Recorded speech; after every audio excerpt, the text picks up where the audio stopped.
हिरव्याचं विलापगीत याचा पहिला अध्याय. बंदिवान सियोनेचा शोध. हाय हाय, लोकांनी गजबजलेली नगरी कशी एकांतात बसली आहे. राष्ट्रांमध्ये जी थोर तिला कसे वैधव्य आले आहे. परगण्यांमध्ये जी राणी ती कशी करभार देणारी झाली आहे. ती रात्रभर उजळ करीत राहते, तिच्या गालांवर अश्रू आलेले आहेत. तिच्या सर्व बलभांपैकी तिचा सांत्वन करणारा कोणी नाही. तिच्या सर्व मित्रांनी तिला दगा दिला आहे. ते तिचे शत्रू बनले आहे. यहुदाची कन्या जुलमामुळे व बिकट दास्यामुळे बंदिवान होऊन गेली आहे. ती राष्ट्रामध्ये राहत आहे, तिला चैन नाही. तिचा पाठलाग करणाऱ्या सर्वांनी तिला संकट अवस्थेत गाठले आहे. परवणीत जाणारे कोणी नाही म्हणून सियोनेचे मार्ग शोध करीत आहे. तिच्या सर्व पेशी उजाड झाल्या आहेत. तिचे याजक उसाचे टाकत आहे. तिच्या सर्व कुमारी खिन्न झाल्या आहेत. ती स्वतः कष्टी आहे. तिच्या शत्रूंचे वर्चस्व झाले आहे. तिचा द्वेष करणारे सर्व चैनीत आहेत, कारण तिच्या बहुत अपराधांमुळे परमेश्वराने तिला पिडले आहे. वैरांपुढे तिची मुले बंदिवान होऊन गेली आहेत. सियोन कन्येचे सर्व तेज गेले आहे. तिचे सरदार चारा नसलेल्या हरिणांसारखे झाले आहेत. ते पाठलाग करणाऱ्यांपुढून हतबल होऊन पळाले आहेत. यरुश्लेमेने घोर पातक केले आहे, म्हणून ती किळसवाण झाली आहे. जे तिचा आदर करीत ते सर्व तिला तुच्छ मानित आहेत.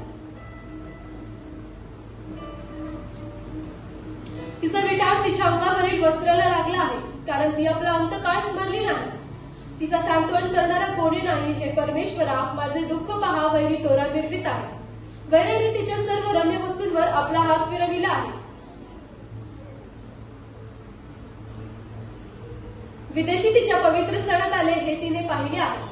त्यांनी तुझ्या समाजात येऊ नये अशी तू त्यास आज्ञा दिली होती. तिचे सर्व लोक उसाचे टाकत आहेत, अन्न करीत आहेत. भाकरीच्या मोबदल्यात त्यांनी आपल्या रम्य वस्तू दिल्या आहेत.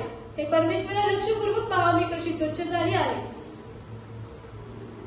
येणाऱ्या जाणाऱ्यांना तुम्हाला हे पाहून काहीच वाटत नाही काय? परमेश्वराने आपल्या संतप्त क्रोधाच्या दिवशी मला दुःख दिले. या माझ्या दुःखासारखे दुसरे कोणते दुःख आहे काय? त्याने माझ्या हाडास वरून अग्नी लावला, तो त्याने ग्रासून टाकली. त्याने माझ्या पायांसाठी पाश मांडिला. त्याने मला मागे वळविले. त्याने मला उजाड सदा कोंबसलेले असे केले आहे. त्याने माझ्या अपराधांचे जो आपल्या हातांनी जखडले आहे. माझे अपराध एकत्र गुंतले आहेत, ते माझ्या मानेला लागले आहेत. या सर्वांमुळे माझं बळ खचवलं आहे. ज्यांच्या पुढे मला उठता येत नाही, ज्यांच्या हाती प्रभूने मला दिले आहे.